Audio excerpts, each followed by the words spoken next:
세상에 버림받기를 원하는 사람은 아무도 없겠죠. 이것이 모든 인간들의 공통적인 소원입니다. 하지만 사람들은 우리를 버립니다. 특별히 우리가 늙어지고 힘이 없어져서 이용 가치가 없어지면 사람들은 여지없이 우리를 버립니다. 이런 사실은 시편 71편에 나와 있는 기도를 통해 잘 알 수 있어요. 시편 71편 9절에 보면 늙을 때 나를 버리지 마시며 내 힘이 쇠약할 때 나를 떠나지 마소서라는 기도가 나와요. 사람들이 을에 쓸모가 없어지면 버리는 그런 것들을 보면서 드린 기도일 것이. 또 시편 71편 18절에도 하나님이여 내가 늙어 백발이 될 때에도 나를 버리지 마시며 내가 주의 힘을 후대에 전하고 주의 능력을 장래의 모든 사람에게 전하기까지 나를 버리지 마소서. 나를 끝까지 버리지 말아달라고 기도하는 기도의 모습을 보게 됩니다. 이처럼 사람들은 의도적으로든 의도적이 아니든 우리를 버린다. 정도의 차이는 있을지 모르지만 결과적으로 모두 우리를 버린다는 것이. 사실 부부도 어떻습니까? 가장 사랑하는 사람이지만 평생 같이 할 수는 없어요. 누군가 한 사람이 다른 한 사람을 두고 떠날 수밖에 없는 것이. 부모, 자녀도 마찬가지죠. 부모도 결국은 그렇게 사랑하는 자녀지만 언젠가는 이 세상에 놔두고 떠날 수밖에 없는 것을 보게 돼요.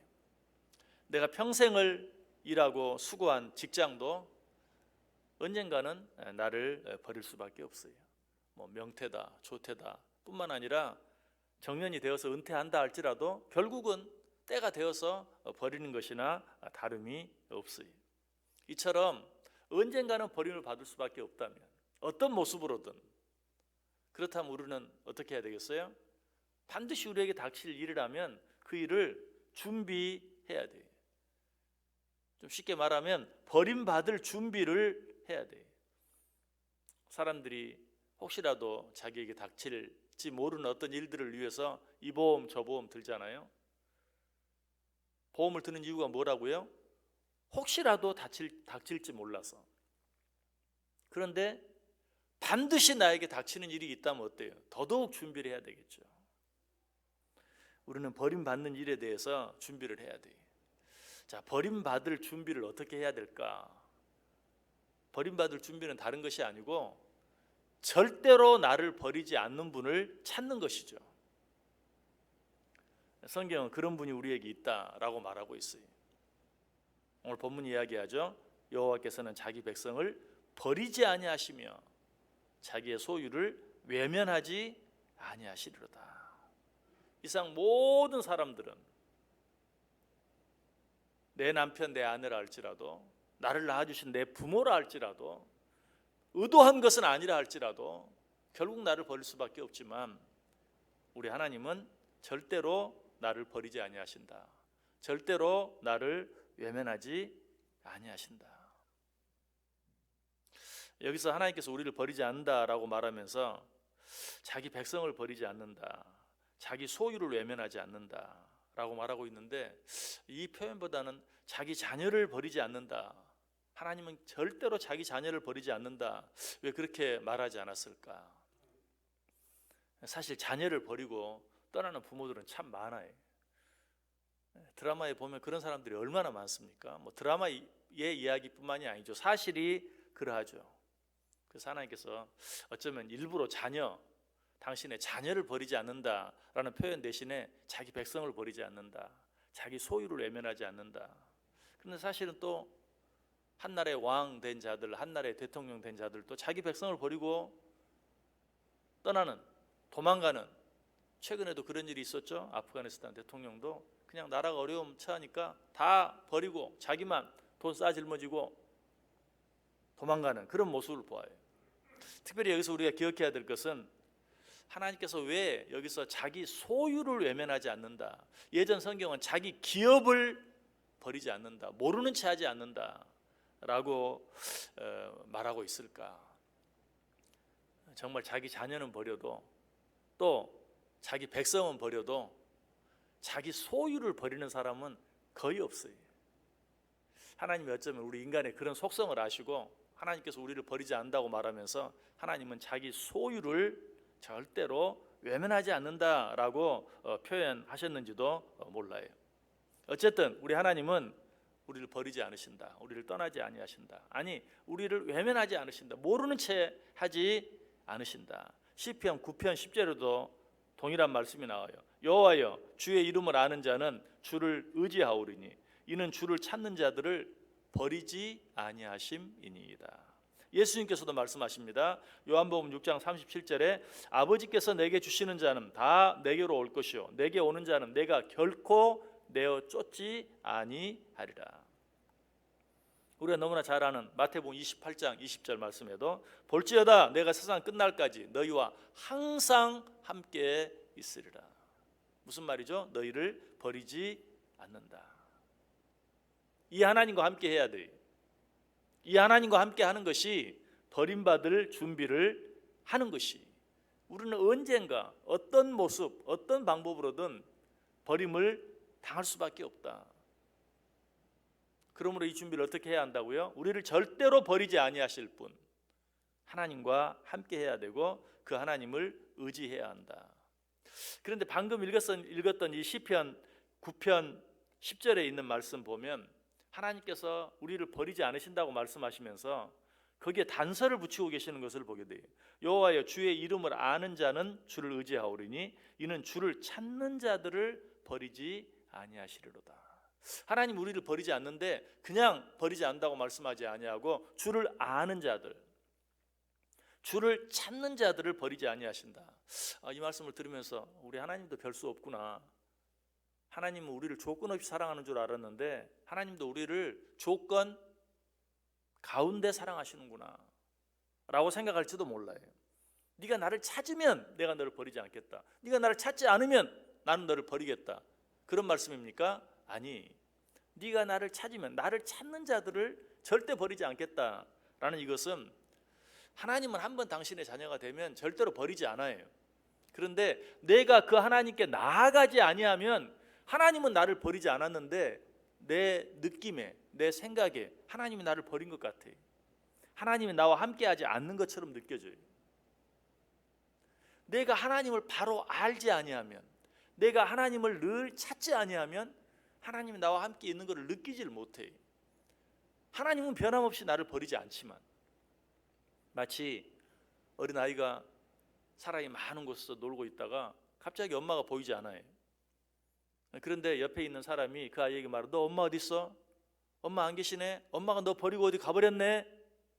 자, 그러면 그 아이는 어때요? 두 가지 반응을 보이죠. 한 가지는 그 말 듣자마자 앙 하고 우는 거예요. 엄마가 정말 나를 버리고 가버린 줄 알고. 그러나 또 다른 반응은 어떤 반응이겠어요? 꿈쩍도 안 해. 엄마가 나를 버릴 리가 없어. 지금 엄마가 지금 내 눈에 보이지 않지만 잠깐 뭐 하러 가신 거지 절대로 나를 버리지 않아 하고 계속 하던 일 계속 하는 거예요.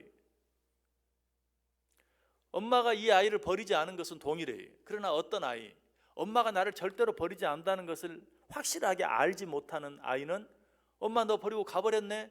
그 순간 그냥 울고 난리 나는 거예요. 그러나 엄마가 나를 버리지 않는다는 사실을 아는 아이는 그 옆에 있는 아저씨가 뭐라고 말하든지 신경도 안 써요. 내 할 일 계속 하는 거예요. 바로 이걸 말해요. 나를 아는 자들은 내가 버리지 않겠다. 나를 찾는 자들은 내가 버리지 않겠다.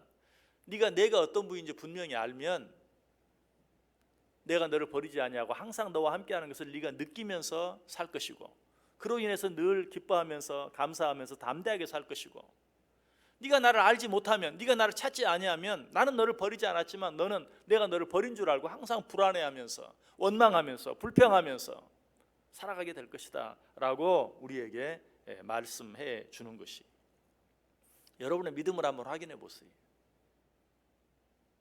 하나님은 결코 나를 버리지 아니하신다 하는 믿음이 내게 있는지. 물론 당연히 나는 그 사실을 믿습니다. 그렇다면 어때요? 생각지 않았던 갑작스러운 어떤 일이 내게 닥친다 할지라도 불안해하지 말아야 돼. 끝까지 담대할 수 있어야 돼. 오히려 남들은 다 원망하고 불평하는 일을 할지라도 나는 기뻐하고 감사할 수 있어야 돼. 그것이 믿음이. 하나님이 나를 버리지 않으실 줄 믿습니다.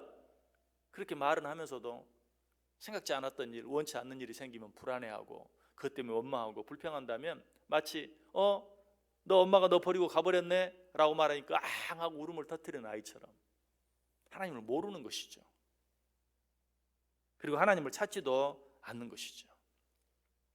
실제로 다윗에게 그런 일이 있었어요. 시편 71편 10절 11절에 보면 다윗의 대적들이 다윗을 향해 이렇게 말합니다. 내 원수들이 내게 대하여 말하며 내 영혼을 엿보는 자들이 서로 꾀하여 이르기를 하나님이 그를 버리셨은즉 따라잡으라 건질 자가 없으리라. 하나님이 너를 버렸다. 주변의 사람들이 다윗에게 그렇게 말했어요. 다윗이 실제로 얼마나 어려운 일들을 많이 당했습니까? 자기 아들에게까지 배신을 당하고 아들에게 죽임을 당치 않기 위해서 도망다니는, 그때 사람들이 말했겠죠. 야, 하나님이 너 버렸어. 하나님이 너를 버리지 않았으면 어떻게 너에게 그런 일이 있겠어. 그러나 그때 다윗은 어떤 반응을 보입니까? 그냥 엄마가 나를 버렸다는 말을 듣고 울음을 터뜨리는 아이처럼 하나님을 향해 원망합니까? 불평합니까? 하나님 어디 계시냐고 합니까? 아니, 오히려 하나님을 향하여 하나님이여 속히 나를 도우소서. 그리고 계속해서 이렇게 기도합니다. 내 영혼을 대적하는 자들이 수치와 멸망을 당하게 하시며 나를 모해하려 하는 자들에게는 욕과 수욕이 덮이게 하소서. 저들이 하나님이 나를 버렸다고 말합니다. 나는 절대로 그 말을 믿지 않습니다. 하나님이 나를 버리지 않는 걸 나를 믿습니다. 하나님, 지금 하나님 나를 버렸다고 말하는 저들에게 오히려 수치와 모욕이 임하게 해주옵소서라고 하나님께 담대하게 기도하는 모습을 보게 돼요. 이게 믿음이. 저 여러분에게 이 믿음이 있기를 원합니다. 생각지 않았던 일들이 우리에게 너무 많이 생겨요. 갑작스러운 일들이 너무 많이 생겨요. 내가 원치 않는 일들도 너무 많이 생겨요. 그러나 그때마다 하나님이 어디 가셨나? 하나님은 나를 버리셨나? 하나님 나와 함께하지 않으시는가? 그럴 것이 아니라 오늘 말씀, 하나님은 절대로 당신의 백성을 버리지 아니하시고 하나님은 절대로 당신의 소유를 외면하지 않으신다는 사실, 이 사실을 믿고 오히려 어때요? 한 번 더 하나님 앞에 가까이 나아가는, 세상 모든 사람이 원망하고 불평하는 일을 할지라도 나는 하나님께 앞에서 기뻐하고 감사할 수 있는 진정 믿음이 있는, 진정 믿음의 사람들 다 되실 수 있기를 주님의 이름으로 간절히 축원합니다. 기도하겠습니다.